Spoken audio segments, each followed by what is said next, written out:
¿Por qué filosofía aquí y ahora especiales? Hay temas insoslayables de pensar, de reflexionar y ofrecer nuestra propia interpretación de los hechos históricos. El Islam y los Estados Unidos, los dos dicen tener a Dios de su lado. La guerra del Paraguay es un genocidio silenciado. Había que liquidar al Paraguay. El Paraguay de Francisco Solano López. Vamos a hablar de literatura y política para pensar el compromiso del escritor. Los ejemplos de Sartre, Rodolfo Walsh, como el Eternauta de Oestergel que dice: desde ahora estamos solos, completamente solos. ¿Quiénes pensaron la Argentina de otra manera? John William Cook. El peronismo es el hecho maldito del país burgués. Raúl Scalabrini Ortiz Queda en el recuerdo de todos como uno de los principales representantes del pensamiento nacional y popular. El imperativo más profundo que tenemos: pensar por nosotros mismos. Filosofía aquí y ahora especiales. Pensadores. David Viñas. 1. Por 4 días locos. 2. Un testigo de su tiempo. 3. Miedo y estilo. 4. El pesimismo de un escritor. 1. Por 4 días locos.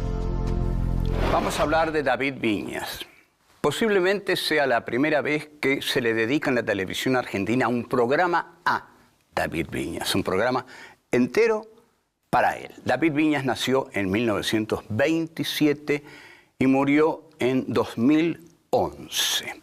Fue exactamente la figura del escritor comprometido, del escritor marxista sartreano, que decide que su obra no va a ser una obra, digamos, dedicada a sí mismo o encerrada en lo que se llamaba la Torre de Marfil, sino una obra lanzada hacia el mundo, comprometida con la realidad social y política en la que él estaba inserto. David Viñas figura en la historia argentina en 1951 porque es el fiscal de la Unión Cívica Radical que lleva la urna para que Evita, enferma, en su cuarto de enferma, vote en las elecciones de 1951. Cuando sale y ve a todas las mujeres rezando por la salud de Evita, comenta: una imagen digna de Tolstoy. En 1953, Viñas, junto con otros intelectuales, funda la revista Contorno, que es un hito realmente en la cultura argentina. Son intelectuales antiperonistas, de formación de izquierda en general, y es una revista que creo que ha sido reeditada, estoy seguro, por la Biblioteca Nacional, y es una revista muy consultada, muy respetada y merecidamente respetada. En 1956, David Viñas publica un cuento que va a ser historia, que es El Jefe.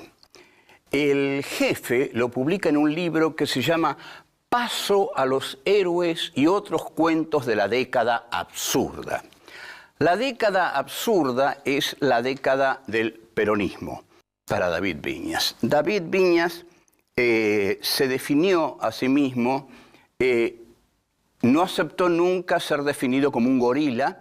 Dijo: no soy un gorila, soy un Contreras. Bueno, este Contreras, en 1958, plasma, junto a Fernando Ayala, la película El Jefe, que es una película alegórica muy importante, la película más importante del periodo de la Libertadora. En la película no se nombra a Perón, por supuesto. Es una película sutil en este sentido, porque otras películas como Después del silencio o Los torturados incurrían en desbordes, bastante alevosos, ¿no? Desbordes. Viñas y esto lo conozco porque me lo contó Héctor Olivera, que era el socio en Aries Cinematográfica de Fernando Ayala. Viñas le había señalado a Ayala que para él la canción que definía la década peronista, la década absurda, era una canción que cantaba Alberto Castillo, el cantor de los 100 barrios porteños, y que es: por 4 días locos que vamos a vivir, por 4 días locos te tenés que divertir. Esta cosa efímera del peronismo según la visión de Viñas, era la que estaba reflejada en esta canción de Alberto Castillo, que también para Viñas reflejaba el reparto irresponsable de riquezas hecho por Perón. Porque Perón, que había dicho que se tropezaba con las barras de oro en el Banco Central, según Viñas y mucha gente de la izquierda, debió aprovechar esas barras para plantar la industria pesada. En cambio, la repartió a la clase obrera para manipularla.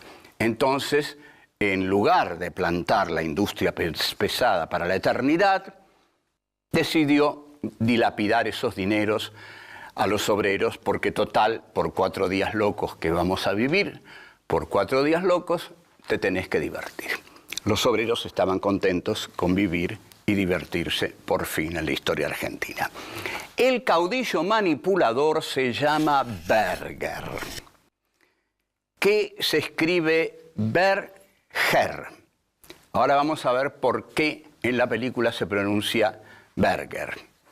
En una de las escenas, Alberto de Mendoza, que hace a Berger, le explica a Leonardo Fabio, que hace un joven de familia aristocrática, le explica que Berger se puede pronunciar Berger, pero que es francés. En cambio, Berger da duro, da alemán, le dice. Con lo cual Viñas está señalando que Perón era nazi, así de clarito. Por algo quiere que lo llamen Berger, ¿eh? Bien de macho, bien duro, bien germánico. Ahora bien, el tema de la película es el del líder cobarde que traiciona a sus seguidores. Nada menos que eso. Fíjense, volvemos. 2. Un testigo de su tiempo.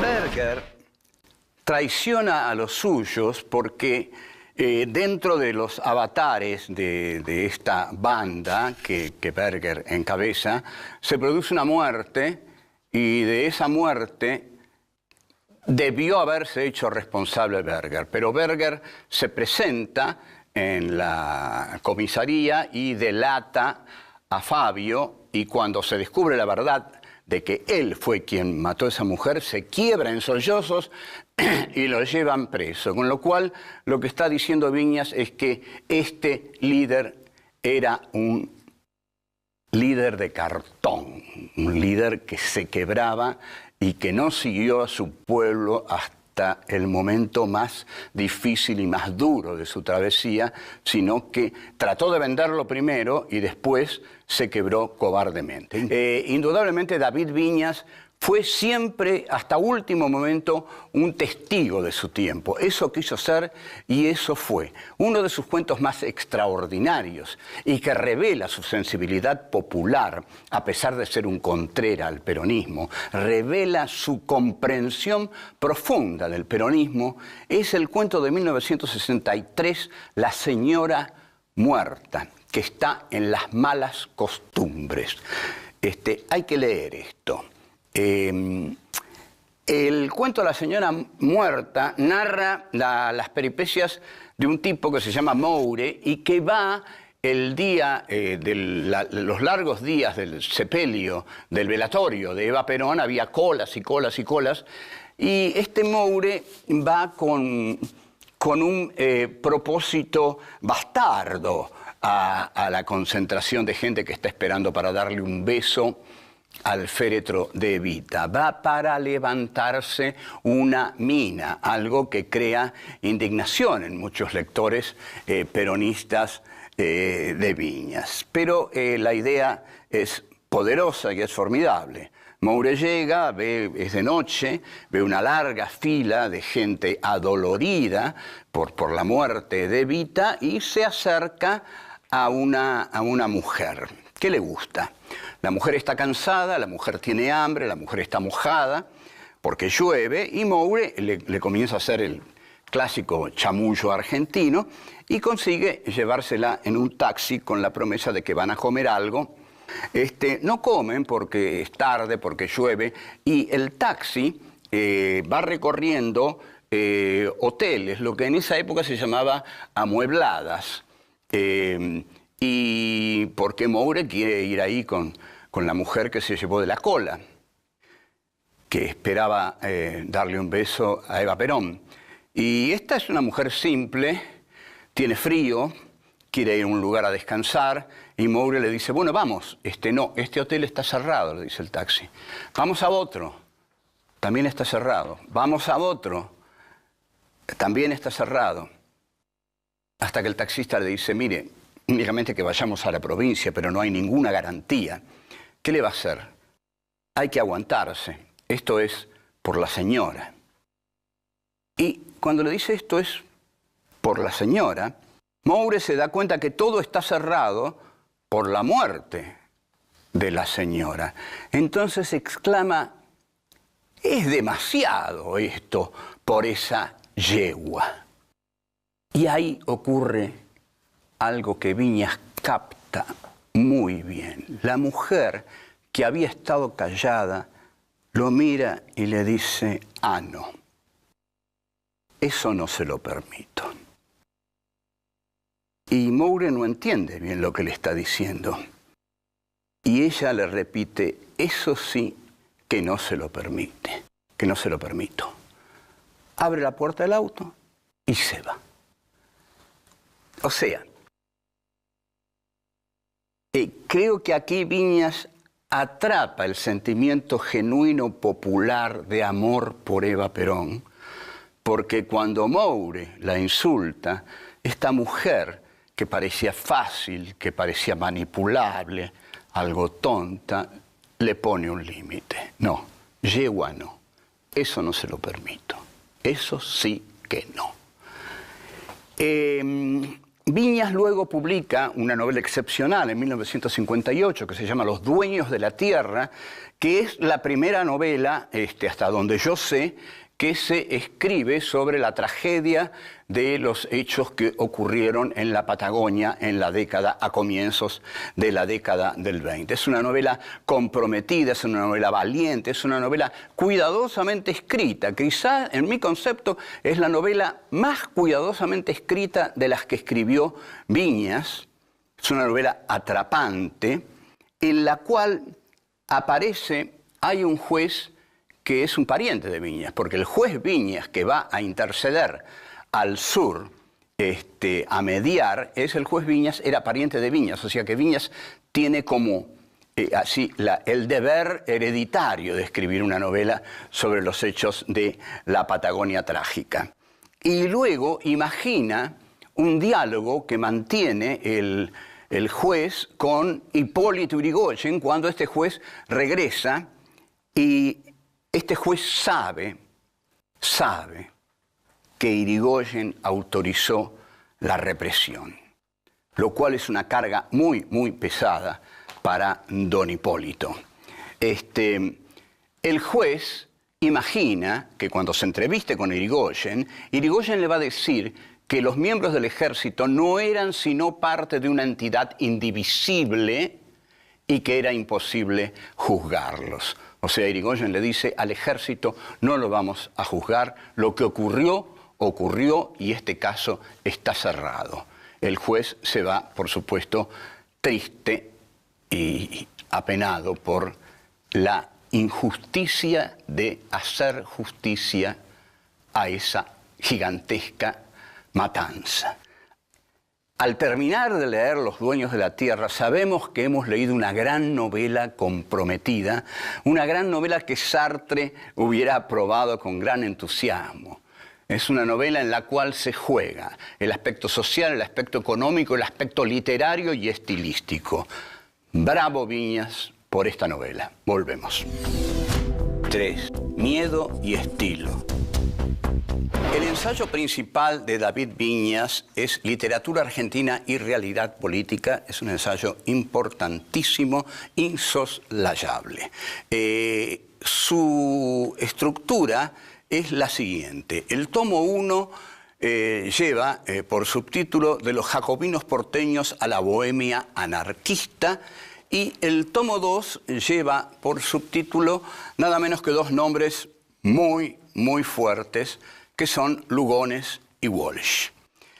Bien, Viñas en este ensayo toma los grandes temas de la literatura argentina. Es uno, yo no sé, pero yo diría que es el mejor ensayo que hay sobre la literatura argentina, porque además de estar escrito por un hombre que sabe mucho de literatura argentina, tiene todo un contexto sociopolítico que le da espesor a cada una de las frases de Viñas.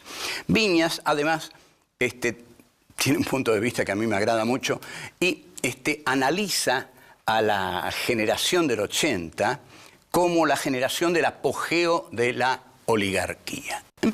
La generación del 80 es la generación en la cual la oligarquía pone a sus intelectuales en el poder porque ella tiene el poder. Y estos intelectuales forman parte del poder porque también son parte de la oligarquía. Otros han visto ahí la consolidación de la República. No lo ve así Viñas. Al estilo, digamos, de Natalio Botana, de Tulio Alperindong y de otros historiadores liberales, Viñas lo que ve en el 80 es el apogeo, la consolidación del orden oligárquico.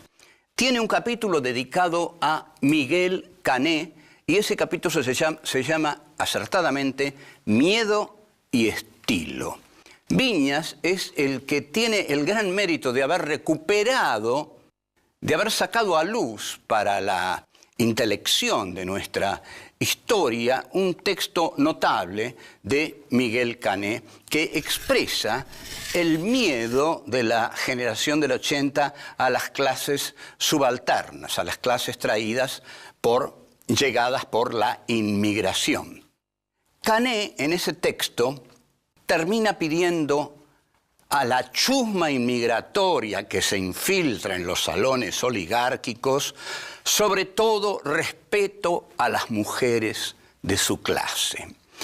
Y dice, hay que evitar que el primer guarango democrático enriquecido en el comercio de suelas se crea a su vez con derecho a echar su mano de tenorio en un salón al que entra tropezando con los muebles. Es notable la precisión del texto, ¿no? Este guarango democrático entra al salón oligárquico tropezando con los muebles, porque es un bruto que no sabe manejarse en los salones de la oligarquía, que son los salones de la gente bien. Entonces, sigue diciendo Miguel Cané, cada vez los argentinos somos menos. Cada vez los argentinos somos menos. Salvemos nuestro predominio legítimo, no solo desenvolviendo y nutriendo nuestro espíritu cuanto es posible, sino colocando a nuestras mujeres por la veneración a una altura a la que no lleguen las bajas aspiraciones de la turba, de la chusma inmigratoria, porque a la inmigración le dicen así, la chusma ultramarina. Entonces, Cané termina diciendo, cerremos el círculo y velemos sobre él. Este hombre, Miguel Cané, del cual todos hemos leído en el colegio secundario ese lindo texto que se llama Juvenilia, era un paranoico lleno de odio. El tomo 2 de David Viñas es, como dijimos, de Lugones a Walsh. También dijimos que esta es su obra más importante. En la parte dedicada a Lugones y a Walsh, aniquila, por supuesto, el fascismo lugoniano del discurso de la espada, de la hora de la espada, y exalta muchas cosas de Walsh, personaje y escritor con el cual comparte la estética del escritor comprometido. Viñas quiere a Walsh como muchos lo queremos. Volvemos. 4. El pesimismo de un escritor. Antes de marchar al exilio por la dictadura militar, Viñas escribe y publica en La Opinión un artículo que se llama, creo, Los dos viejos, en el cual dice que una vez muerto el viejo Perón, lo va a reemplazar el viejo Borges. Se va a México y ahí se entera de la terrible noticia del asesinato y desaparición de un hijo y una hija, algo que cambia totalmente su carácter o en gran parte y que blanquea sus cabellos de amargura. En el exilio, Viñas escribe un texto muy notable que se llama Indios, Ejército y Frontera. Este es un texto muy importante porque tiene una fórmula notable en la cual define a la llamada conquista del desierto como la etapa superior de la conquista de América. La conquista del desierto de Roca, dice Viñas, es la etapa superior de la conquista de América. Bien, entonces, también dice que los indios son los desaparecidos de 1879, porque evidentemente, claramente la campaña de Roca fue genocida. Roca, analiza Viñas, tiene una ideología castrense que es opuesta a la del caudillo. Es la del militar conquistador, la del mariscal Bulló en Argelia, es Roca en la Patagonia aniquilando a los indios. Hay una santísima trinidad de los militares para realizar esta tarea, dice Viñas. ¿Cuáles son? Los telégrafos, el Remington y los ferrocarriles. Esta es la santísima trinidad con que aniquilan los pueblos originarios. El Remington fue la posibilidad del genocidio. Y he aquí que tenemos una frase que cita Viñas y que vamos a citar muy cuidadosamente de Estanislao Ceballos, hombre de la generación del 80, acerca del Remington. Estanislao Ceballos dice: el Remington les ha enseñado a los indios que un batallón de la República puede pasear la pampa entera dejando el campo sembrado de cadáveres. Solo el Remington. ¿Se fabricaban Remingtons en la Argentina? No. El Remington viene de afuera, o sea, es la Europa culta civilizada del progreso la que le da a Roca los Remingtons con los que va a aniquilar a los indios que solo luchaban con flechas. Esto lo lleva y lo pone en primer plano David Viñas. En el año 2000 es muy conocido un encuentro que tiene con Cristina Fernández de Kirchner en un programa de televisión en el cual Viñas le dice: señora, yo soy pesimista porque soy un escritor. Y Cristina Fernández de Kirchner le dice: disculpe, David, pero yo soy optimista porque soy un político. Bueno, eso es lo que pensaba Viñas de un escritor. No creo que necesariamente un escritor tenga que ser pesimista. Hay etapas y etapas. Tampoco un político quizás deba ser eternamente optimista. Pero David Viñas era así, era un hombre gruñón, difícil y un marxista consecuente que mantuvo sus cátedras, que fue muy buen profesor, que siguió siendo contrera frente al peronismo, pero esto de ninguna manera le impidió juzgar siempre severamente a la cultura oligárquico-liberal que devastó este país. Salud, David Viñas. Chao.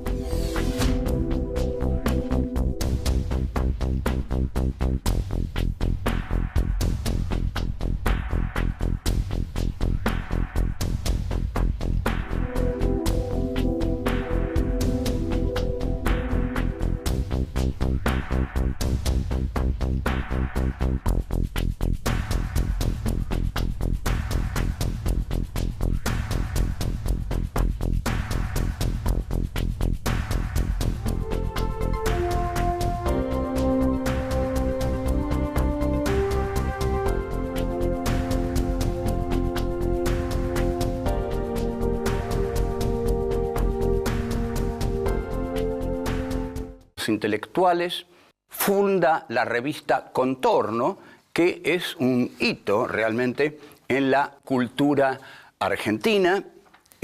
Son intelectuales antiperonistas, de formación de izquierda en general, y es una revista que creo que ha sido reeditada, estoy seguro, por la Biblioteca Nacional, y es una revista muy consultada, muy respetada y merecidamente respetada.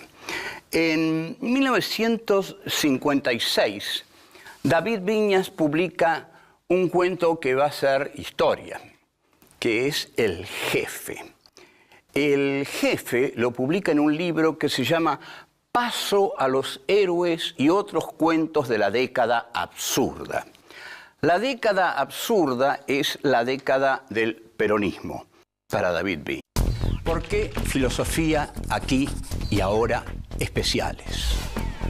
Hay temas insoslayables de pensar, de reflexionar y ofrecer nuestra propia interpretación de los hechos históricos. El Islam y los Estados Unidos, los dos dicen tener a Dios de su lado. La guerra del Paraguay es un genocidio silenciado. Había que liquidar al Paraguay. El Paraguay de Francisco Solano López. Vamos a hablar de literatura y política para pensar el compromiso del escritor. Los ejemplos de Sartre, Rodolfo Walsh, como el Eternauta de Oestergel que dice: desde ahora estamos solos, completamente solos. ¿Quiénes pensaron la Argentina de otra manera? John William Cook. El peronismo es el hecho maldito del país burgués. Raúl Scalabrini Ortiz queda en el recuerdo de todos como uno de los principales representantes del pensamiento nacional y popular. El imperativo más profundo que tenemos: pensar por nosotros mismos. Filosofía aquí y ahora especiales. Pensadores. David Viñas. 1. Por 4 días locos. 2. Un testigo de su tiempo. 3. Miedo y estilo. 4. El pesimismo de un escritor. 1. Por 4 días locos. Vamos a hablar de David Viñas. Posiblemente sea la primera vez que se le dedica en la televisión argentina un programa a David Viñas, un programa entero para él. David Viñas nació en 1927 y murió. David Viñas se definió a sí mismo, no aceptó nunca ser definido como un gorila. Dijo: no soy un gorila, soy un Contreras. Bueno, este Contreras en 1958 plasma junto a Fernando Ayala la película El Jefe, que es una película alegórica muy importante, la película más importante del periodo de la Libertadora. En la película no se nombra a Perón, por supuesto. Es una película sutil en este sentido, porque otras películas como Después del silencio o Los torturados incurrían en desbordes, bastante alevosos, ¿no? Desbordes. Viñas, y esto lo conozco porque me lo contó Héctor Olivera, que era el socio en Aries, en 2011. Fue exactamente la figura del escritor comprometido, del escritor marxista sartreano, que decide que su obra no va a ser una obra, digamos, dedicada a sí mismo o encerrada en lo que se llamaba la Torre de Marfil, sino una obra lanzada hacia el mundo, comprometida con la realidad social y política en la que él estaba inserto. David Viñas figura en la historia argentina en 1951 porque es el fiscal de la Unión Cívica Radical que lleva la urna para que Evita, enferma, en su cuarto de enferma, vote en las elecciones de 1951. Cuando sale y ve a todas las mujeres rezando por la salud de Evita, comenta: una imagen digna de Tolstoy. En 1953, Viñas, junto con otros